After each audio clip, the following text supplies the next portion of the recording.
ଅବସ୍ଥା। ଏହାର ସବୁକିଛି ସୁନ୍ଦର, ସବୁକିଛି ମଧୁର, ମହାନ ଏହାର ସଂସ୍କୃତି ପରମ୍ପରା ଏବଂ ମହାନ ଏହାର କାରୁକାର୍ଯ୍ୟ। ଓଡ଼ିଶା ହେଉଛି ବିଭିନ୍ନ ଲୋକକଳା, ସଂସ୍କୃତି ଏବଂ ପରମ୍ପରାର ଗନ୍ତାଘର। ଜାତି ବିରୋଧୀର ବିଶାଳ ବେଳାଭୂମି, ଘଞ୍ଚ ବନାନୀ ଓ ଗୁରୁଗଭୀର ଗିରିରାଜ ସହ ଘେରା ଏହି ଉତ୍କଳର ପରିବେଶ। ମନରେ ପ୍ରଶ୍ନ ଆସେ, ଉତ୍କଳ କଣ? ଉତ୍କଳ ହେଉଛି ଗର୍ବ ଗୌରବର ରାଜ୍ୟ।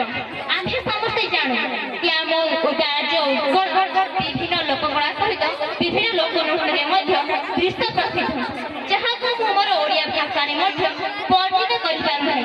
ସେଥିପାଇଁ ତ ଏହାକୁ ପ୍ରଦର୍ଶିତ କରିବା ପାଇଁ ବଂଶଧର ବିଦ୍ୟାପୀଠ ଛାତ୍ରୀଗଣ ଏକ ସୁନ୍ଦର ସାଂସ୍କୃତିକମୟ କାର୍ଯ୍ୟକ୍ରମ ଗଠନ କରିଛନ୍ତି। ତେବେ ଆଉ ଡେରି ନ କରି ଆସନ୍ତୁ ନା ଆମ୍ଭେମାନେ ସେମାନଙ୍କୁ ଜୋରଦାର ବହଦାଳି ଦେଇ ସ୍ୱାଗତ ଜଣାଇବା।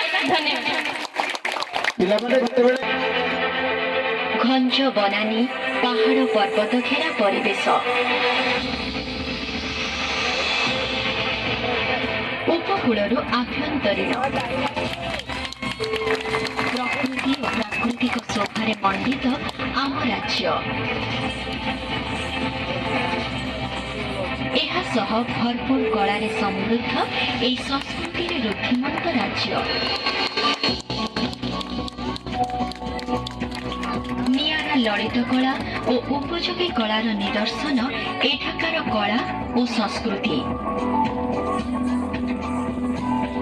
ପ୍ରତି କୋଣ ଅନୁକୋଣରେ ଲୋକକଳାର ଝଡ଼।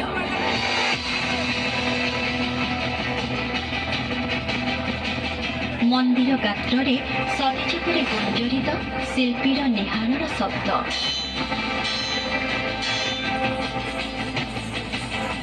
ଜୀବନ୍ତ ରହିଛି ସମୃଦ୍ଧ କିମ୍ବଦନ୍ତୀ ଓ ଇତିହାସର କଥା।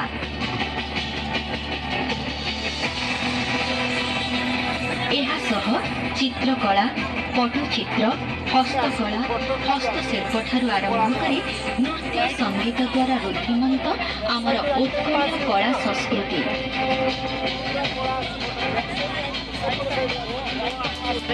ବର୍ଷ ବର୍ଷ ଧରି ଚଳି ଆସୁଥିବା ଲୋକକଳା ପ୍ରତି ବିକୃତ ଆସିଛି।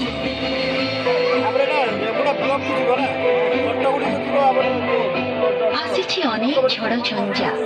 ଏହା ସତ୍ତ୍ୱେ ଆଗେଇ ଚାଲିଛି ଆମ ଲୋକସଙ୍ଗୀତ ଓ ଲୋକନୃତ୍ୟ।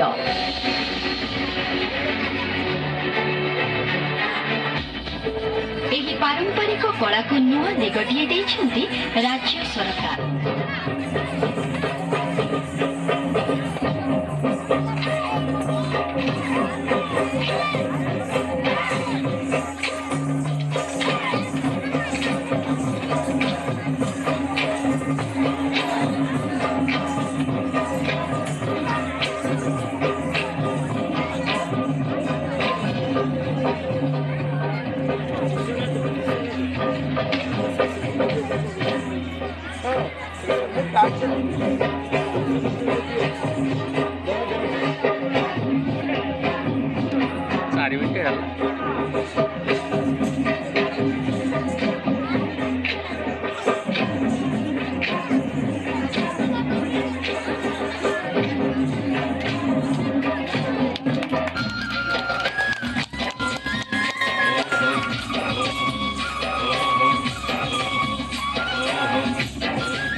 ঝরনা